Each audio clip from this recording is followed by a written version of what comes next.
إلى أنه هناك مباشر. أعتذر منك سيد شاكر. العفو، العفو. من مباشرة من جنان الميثاق، أين يجرى اللقاء بين الأطراف الليبية التي تشارك في الحوار والمبادرة التي أطلقتها الجزائر للقضاء على هذه الأزمة؟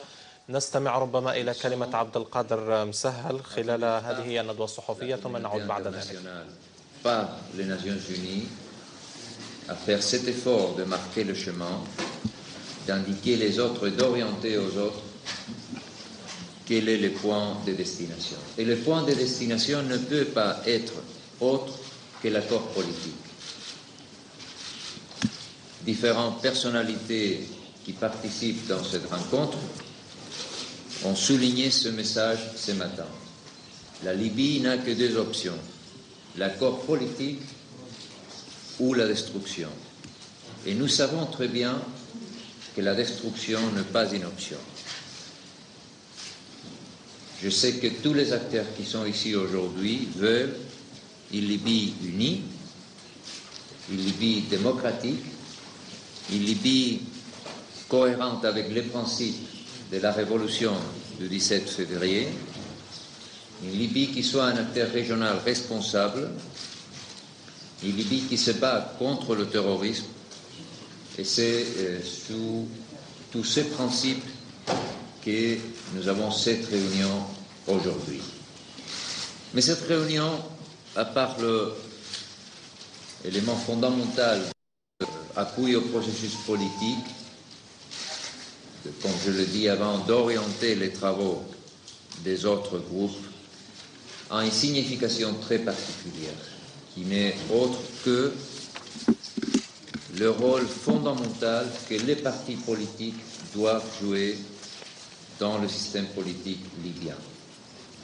Les partis politiques structurent le système politique, sont un élément vital du système démocratique. Nous savons très bien que les grandes démocraties doivent travailler, doivent organiser la vie politique autour de travaux, de l'action, des suggestions, des négociations, des échanges politiques entre les acteurs politiques. Et je suis sûr que tous les participants qui sont présents aujourd'hui dans cette réunion vont montrer comment et à quel point ce rôle de parti politique est fondamental. Les partis politiques jouent un rôle, comme je le dis, fondamental dans la vie politique, dans la vie sociale, et c'est le cas aussi dans la Libye, mais aussi sont très impliqués dans le dialogue politique, avec la plupart des acteurs qui sont aujourd'hui dans cette réunion. On a eu énormément d'échanges. Ils ont tous fait des suggestions, des propositions pour ce dialogue politique. Et je suis sûr qu'aujourd'hui, ensemble, comme ils le sont autour de cette table, vont envoyer un message d'unité et un message d'encouragement au processus politique pour tous ceux qui négocient dans les autres groupes de travail. Et aujourd'hui, au moment où il y a des réunions très importantes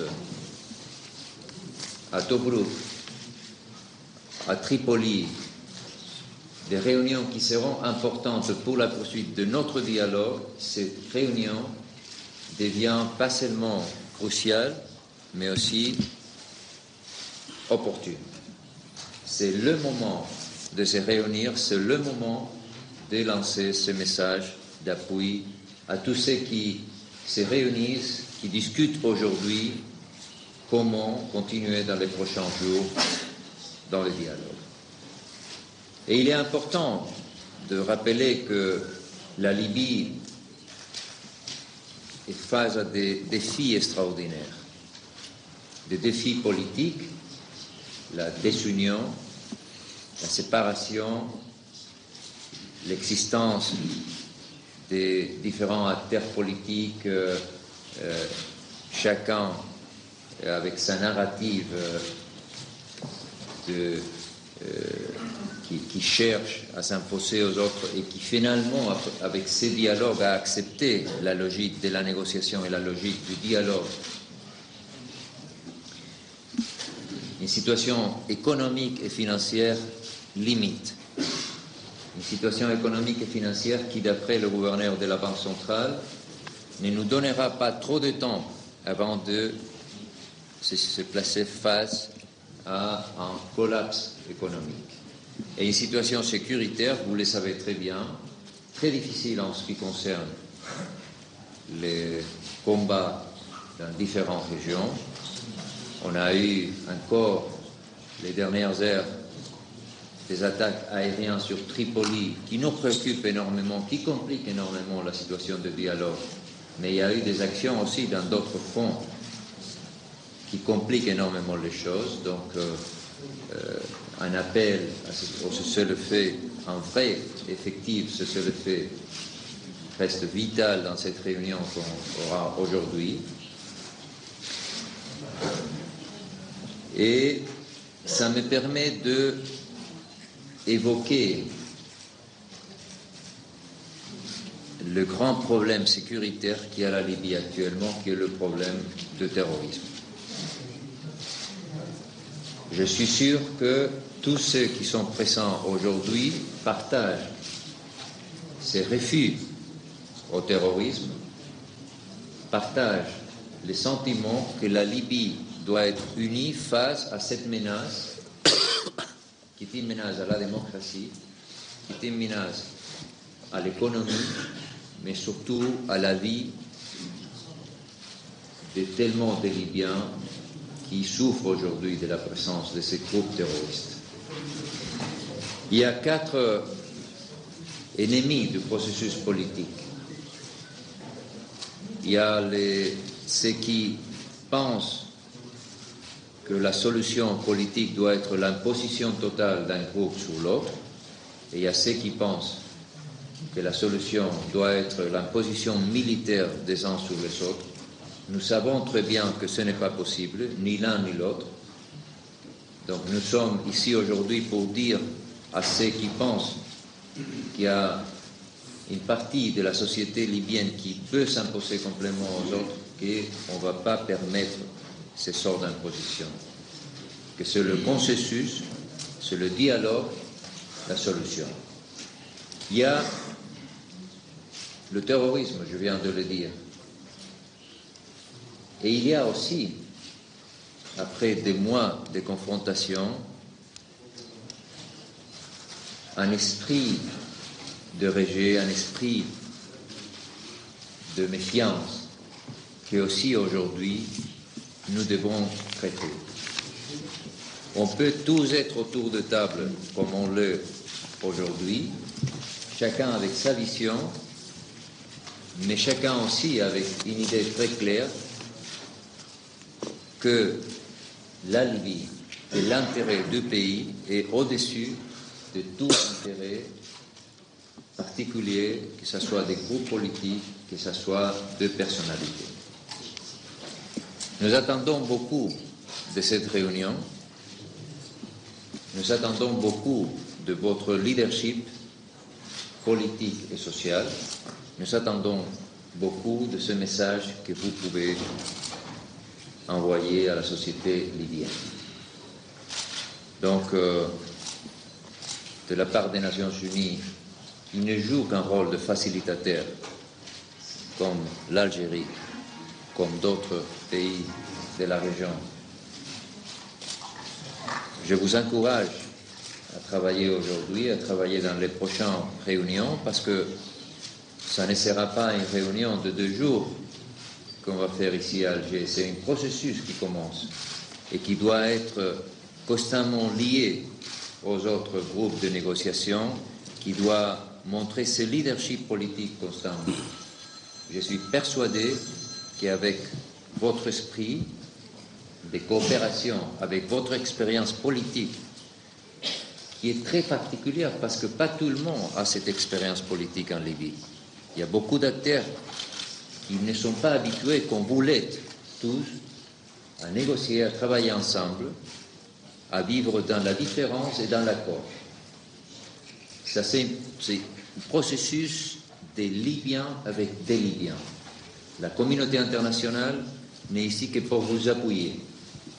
Mais c'est à vous de faire les accords et c'est à vous de travailler pour l'unité et pour la démocratie de la Libye. Je suis sûr que vous le ferez. Nous sommes très reconnaissants. Donc, un grand merci à vous tous, les acteurs politiques, un grand merci à l'Algérie.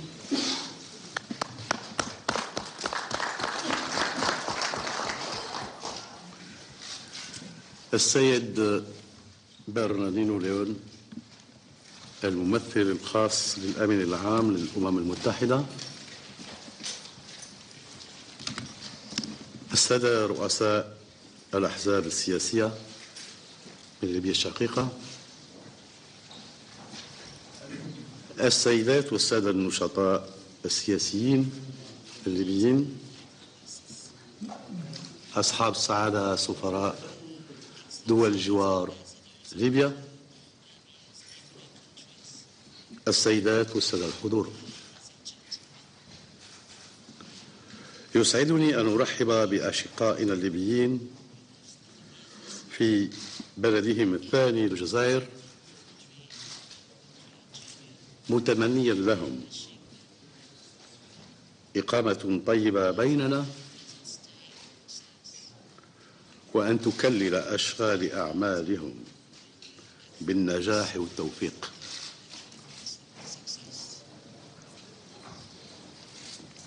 اسمحوا لي أن أسجل باسمي عبارة التقدير للجهود التي ما بتئت جميع الأطراف الليبية تبذلها لإيجاد حل سلمي لأزمة بلدهم. وما تواجدكم اليوم في الجزائر إلا دليل قاطع على تصميمكم للمضي قدما نحو توافق كاف بالعبور بليبيا الشقيقة إلى بر الأمان. كما لا يفوتني أن أرحب بصديقي السيد برناردينو ليون الممثل الخاص للأمين العام للأمم المتحدة والوفد المرافق له، وأود ونحن في مستهل هذا الاجتماع الهام أن أحيي الجهودات القيمة التي يقوم بها قصد تسهيل حوار ليبي شامل يفضي إلى حكومة وحدة وطنية. وأغتنم هذه السنحة لأجدد له دعم الجزائر التام.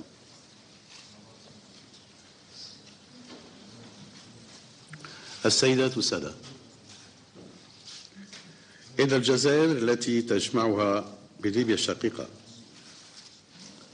علاقات الجوار والتاريخ والكفاح المشترك ضد الاستعمار الغاشم لم تكن لتبقى مكتوفة الأيدي، والأشقاء في ليبيا يكتوون بنار الفتنة والاقتتال ويواجهون أخطر المراحل تهديدا لوحدتهم الوطنية والترابية. فهي ولن تدخر أي جهد لمرافقة أشقائنا في السعي للم شمل أبنائه وتجاوز الأزمة. إن التطورات الخطيرة التي تعرفها الساحة الليبية والتهديدات الأمنية المعتبرة في المنطقة وما تطرحه من تحديات تحتم علينا جميعا، لا سيما الإخوة الليبيين، مد ما في وسعنا في كنف التضامن والتنسيق لمواجهة هذه الأخطار. ونحن متأكدون أن اجتماع أشقائنا في أرض الجزائر يندرج في هذا الإطار، وعيا منهم بالمسؤوليات الملقاة على عاتقهم وضرورة تخطي كل الصعاب. إننا على يقين أن حل الأزمة الليبية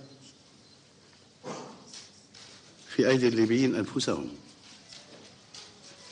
ومن واجبنا نحن كأشقاء مساعدتهم على إيجاد الحل الذي هم وحدهم يختارونه بكل سيادة. كما أننا متأكدون أن أشقائنا على مختلف توجهاتهم لهم من الحكمة والوطنية والشجاعة اللازمة للاحتكام إلى المصلحة العليا للشعب الليبي الأبي، وأنهم واعون كل الوعي بأنهم على موعد جديد مع التاريخ كي يبرهن كما فعل أسلافهم الأبطال مرارا، ويضعوا الأيدي باليد لتقرير مصير بلادهم. هدفهم في ذلك بلا دولة ليبية جديدة التي يثق إليها كل الليبيين. السادة والسيدات، إن مسار الحل السلمي للأزمة الليبية يتطلب إضافة إلى إرادة وتصميم فرقاء الليبيين المزيد من الصبر والمثابرة والحرص على الانخراط بكل إخلاص وصدق في هذا المسار لما تمليه تعقيدات وخطورات الأزمة الليبية وتحدياتها. وضمن هذا المنظور فإن الاجتماع الجزائر هذا يعدد محطة انتقال واعدة في جهود الأشقاء الليبيين الذين سيجدون في الجزائر وقيادتها السياسية الرشيدة كل الدعم والاستعداد للتحقيق التوافق الوطني الذي يطلع إليه الشعب الليبي الشقيق. مرة أخرى أرحب بالجميع في بلدهم الثاني، وأتمنى لكم إقامة طيبة بيننا والعمل من أجل ليبيا واستقرارها ووحد وطنها وشعبها. مرة أخرى مرحبا بكم وشكرا.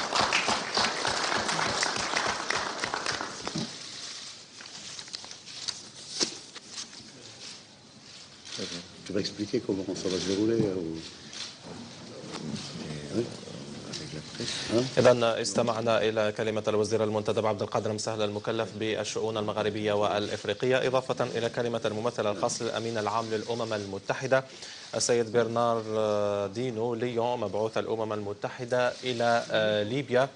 الاثنين أثنيا على الجهود التي تبذلها الدبلوماسية الجزائرية في حل هذه الأزمة. هذه تكون جلسة مغلقة مع الجميع مع كل الأطراف، وسيكون لنا إن شاء الله غدا بعد الظهر ندوة صحفية مع السيد برناردينو وأنا.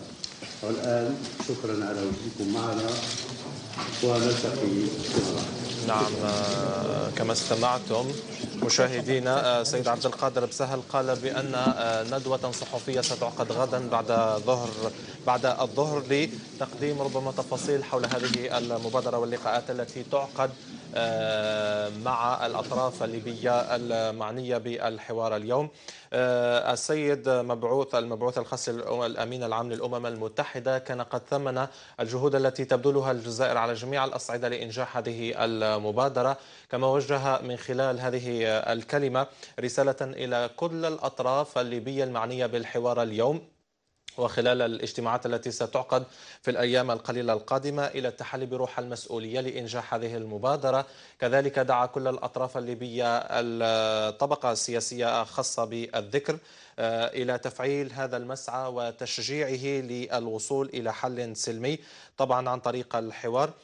قال بأن هناك اجتماعات أخرى ستنظم وستطلق وتفتح الباب أمام الأطراف المتنازعة لفض هذا النزاع. بدوره عبد القادر مسهل رحب بالوفد الليبي بالإضافة إلى الوفد الذي رافق المبعوث الخاص من طرف الأمم المتحدة، وقال بأن الجزائر فقط تقوم بدورها في الحفاظ على السلم والأمن بالمنطقة، وهذا نابع طبعا من العلاقات المتجذرة بين الشعبين الجزائري والليبي كما يظهر